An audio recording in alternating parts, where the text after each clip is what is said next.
Okay, hi. This is Lori again, and this is my friend, Hello, Anthony Colbert. and we're gonna make another video. And Anthony hasn't really made a video before. Well, but not on my own. But so I'm gonna ask him some questions to kind of help. So, where were you born? Yeah, I was born in Bakersfield, California. I was born, but I was raised in Tulare, California. Actually, I went to high school there, so between Bakersfield and Tulare. And what kind of upbringing did you have? It was a good upbringing. My family, my mother and father, they were like middle class working, not middle class, but they were working class people. They had jobs all the time. We were never without. Until when they separated. Then my mother, she went back to school and got her degree and stuff like that. So, but I mean, it wasn't a bad upbringing. I mean, they didn't do any drugs. They might have drink, but they didn't drink all the time. It was like, Accepted. yeah, so social drinkers. So, what do you think got you into abusing? Well, it started probably when I moved to Tulare. It was like the friends that I hung out when I first met a friend when I was in Tulare. He had gave me some weed too, and he just gave it to me because he used my bike, but I didn't use, but I just stored it in my room until one day I ran into him and he wanted some. I said, I got that stuff he had, and I didn't want to tell him that I didn't smoke it. I don't smoke, but so I just started smoking, and then gradually we went from smoking weed, drinking beer. I drank beer all through high school. I drank beer, whiskey, hard liquor, uh, took acid. We did acid a lot. Yeah, we did a lot. I did a lot. I did Sherm back at that time when back in the day I did that during that time period, and so it just gradually just went up. How'd you start doing cocaine and crack? Crack is. I moved with my aunt, and so she was doing it, and so basically what it was is I had like two jobs, so I had a lot of money stacked up in my grandmother's house, and so I was loaning her money and stuff like that to support her habits. She would pay it back on the first, but my father would tell me, "No, don't do that." I mean, that's your money, you earned it. So I quit giving her money and stuff, loaning her money, and so basically she introduced me to it, and so that's how I got started. Okay. And then how did you start doing heroin? Heroin is I was dating a person. Actually, I was in a program when I left, and a couple of people left a week before I did, and so they asked me, did I have a hustle? And I said, I don't have one. So they gave me a pack and told me how to sell it and where to get it from. What's a pack of heroin? It was a pack of heroin. It was like, I believe it was like 13. Yeah, 13 balloons. Yeah, yeah. So it was like for like $50. So you sell them for like what was it? 70? Yeah, $7 $8 back then. That was way in a while. Yeah. But then I started dating a person that was using, and I was like watching her all the time. It was like, damn, she looks, she feels like she feels good, and so I wanted to try, but she would tell me never. And so one day she went to jail, and so I paid somebody to fix me for the first time. Oh. Yeah. So. And what happened? Yeah, it was instant like. I liked it from the very beginning. It was really good. So. Yeah, I was addicted right away to it. Then she got out. She found out. She was disappointed, but we were using together for a long time, for years. And how did you end up on the street? It was really because of my drug addiction.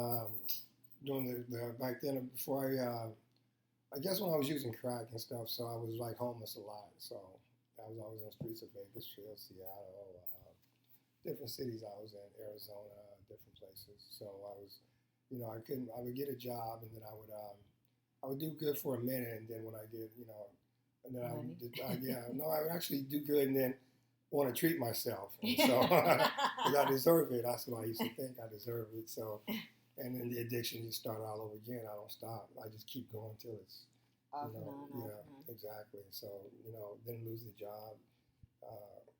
Because I always had a job all my life. It's just that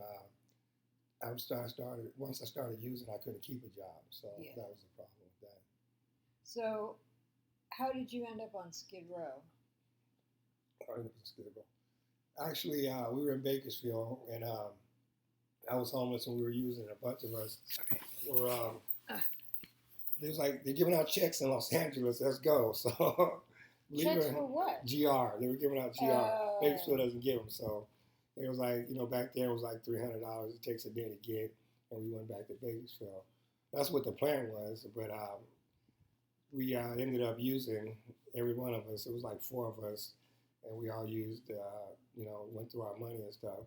They went back to Bakersfield. I stayed, and so I stayed ever since, and just really just seeing how people hustle and stuff like that. So I pretty much did the same thing.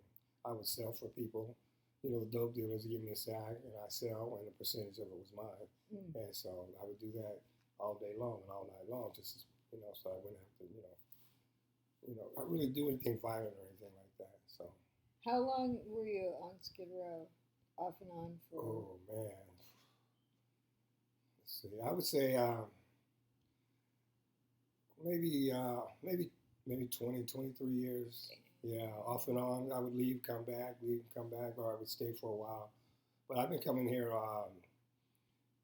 for years. I mean, a lot of years when it was way different to where it is now. It's way different. How did we meet? Do you remember? Yeah, you were dating. Yeah, you were dating. BS. BS, exactly. Yeah, BS. That's how. Cause I knew BS, and at the time I was into Islam, and so at the time, and so he was a Muslim, and so we clicked, and you were dating him. That's how we met. Okay. And we became very good friends. Exactly. Yeah. And we did a lot. I went through a lot of boyfriends with you. A few, not a lot. A few. Not a lot, but yeah. 3. Yeah. Yeah, on the street. Exactly. Yeah. And you defended me a couple times, and me, you. Yeah. That girl that got my laptop that night. Yeah. Yeah, and you hit that one guy. Remember? Yeah, he grabbed you.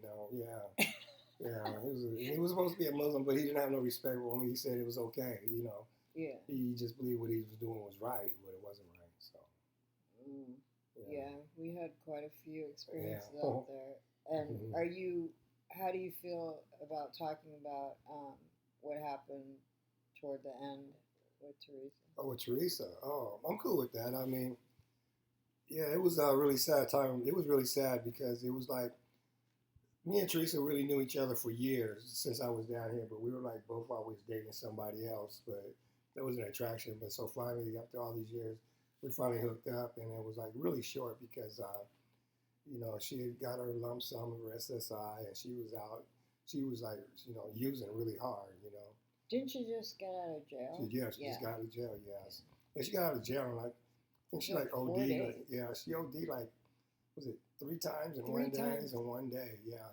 Because I was walking across the street to go buy some crack for her, and as I crossed the street, I turned back. She just fell out, and so she OD'd there, and she was just a mess. She was in pain. Yeah. She was. Yeah. She went. My heart broke. Yeah. I mean, I tried to help her that night because I ran into her that night. That morning, it was like. Morning. Yeah, it was 2 o'clock. Actually, 2 o'clock in the morning. I ran into her. She'd been on a run. She had told me stories how people have ripped her off for money and stuff like that. And so we went back to the town on 10th Street, and she was already loaded because she had just fixed. You guys had a pack too, right? Or she had a pack? She had a pack. Yeah, she had a pack. Yeah, and she was already loaded, but she wanted to fix some more. I tried to fix a water shot, but she didn't. She called me, so I went to sleep. And so when I woke up, I could see her legs were like folded like an really Indian. Weird. Yeah. Like Indian sit, and she was laid flat back, her legs crossed like that. So I knew there was something wrong. Yeah. And so that's when I called you, and I'll never forget that. You ran up to the tent. You're like, "Oh my God, Teresa! I think she overdosed. Do you have any Narcan?" Or and that's really what had a lot to do with me wanting to get off the streets after that, because I'll never forget what she looked like when I saw her. Like, it was just, I knew that she was gone. Yeah, I Yeah. didn't. I just, Well, when I yeah, pushed on her chest, yeah, like to give her CPR, yeah. it sounded like Wheezy, hollow, yeah, like, yeah, like, oh God. yeah. That's what I was doing afterwards. I started doing it to the ambulance got there. And Yeah, I it was remember like, you threw I'm the counting and I'm bags. counting, yeah. Huh? You threw the bags. Oh, yeah. Yeah, I was nervous. I didn't know what was going to happen. I was trying to get rid of all the paraphernalia and all that stuff because I knew they were. While I didn't know giving about the your- what is it called? The Good The Samaritan Good law. Samaritan law. I didn't know about Yeah. that, so it was Yeah. like I was trying to get rid of everything before The cops. Yeah, I got Yeah, there. but the cops didn't even come. They didn't even show yeah, up. No. just the ambulance. Yeah, they worked on it for a while, but it was For 45 minutes. yeah, and so it was like Yeah. that was really sad. It was really awful. Yeah. Well, so now, where are you at now? Yeah, I'm at the midnight actually at the midnight mission program, so it's really nice. I'm really truly grateful to be there. I keep telling people that all the time because when I first got out this last October 12th, as soon as I got out, I tried to fix it up prison. Yeah. I tried to fix. I did fix, and I overdosed that same day. Wow. And so I quit. I said, you know what, it's too dangerous because they got that fentanyl in it. It's too dangerous. So I actually haven't really. It actually just scares me, so I don't even do it no more. I'm just scared to do it because it's unstable. And so, but I switched over to crystal meth, and then I was on like a 90-day run, maybe missing maybe 4 or 5 days out of that 90 days of fixing, maybe 3 and 4 times a day, every day. I mean, just I would take my first fix with like 4 right before the sun come up, so that way I could fix it. The streets are still quiet. I'd be, and then I'll shoot again, maybe by 10, fix again. I mean, I just kept on, I really didn't like it. I mean, it wasn't my choice of drug. I was just doing it because when people would ask me for something, I would even give them my last. It wasn't really, Your drug of choice. Yeah, it was heroin. It wasn't. I was just really doing it. I guess just to stay high off of something, but because I was too scared to actually do heroin because of that fentanyl. Yeah. Yeah, it's dangerous. So how'd you end up at the midnight? Wow, I was just honest. I was just tired. I was beat up pretty bad. I mean, it was a good run. And I was like, I was beat up. It was raining and my shoes were wet, and I asked the security guard that works there, because they have clothing and stuff like that. I could use a pair of shoes, and so he told me to come back in like 30 minutes, and I came back, and he says, you want to get in a program, or do you want to get just a pair of shoes? And I'm like, yeah, I would like to get in the program. And so, and it was already too late to get in, but he got on the radio and said there was one more coming up for intake. And so Richard, yeah, awesome. I see him all the time, because we got these masks on where he doesn't recognize me half the time, but, I tell him I truly appreciate the way I would have still been out there. You had a bigger vision for me than I did. All I wanted was a pair of shoes, but you wanted to, help me get my life back together, which I appreciate. I tell him that all the time. Thank God. Yeah. Yeah. So how long have you been there now? I've only been there for like a month and a half, maybe almost 2 months. So. Do you think you're done using? The desire is right. I think so because this last run it really beat me up. I mean, I trust me. I've been through some runs, and I've never went through like this last one that I went through this last time. It was the worst run that I ever had, and so it was like, I was hanging around the mission before I got in, and I normally don't even hang out that way. Over there, people would ask me, do you want to fix? I'm like, no, I'm cool. And I was just, I was just tired. I didn't want to. Yeah, I was just at the end, it's just, yeah. So. Well, I'm going to keep praying for you and just. Thank you. Believing God for you. Yeah. I really believe that I know that you can do it. You better not leave. No. I'll kick your. even if they throw me out, they still got to call the police to get me out of there. That's how bad I'm going to stay. I don't want to go nowhere. Good. I don't want to leave. I'm telling I did almost make a mistake one night, but it was, I almost like, man, I'm out of here, man. And I really didn't want to go, but it was just my pride. And, because they wanted me to sleep safe sleep in the lobby because I got into an altercation. But my neighbor that was slept next to him, he's like, "You really don't want to go." And the truth was, I really didn't want to go, but my pride was telling me, "Man, you don't need this place," but I really did need that place. And so I had to swallow my pride and break it down. It's like I changed my mind. I think I want to stay. So Good. yeah, I don't plan on. Yeah, know. that's why I said you better call me if you ever think you want to leave, so I no. can talk some sense into you. Mhm. Okay, well, I think that was pretty good. Okay. Is there anything else you'd like to say, or?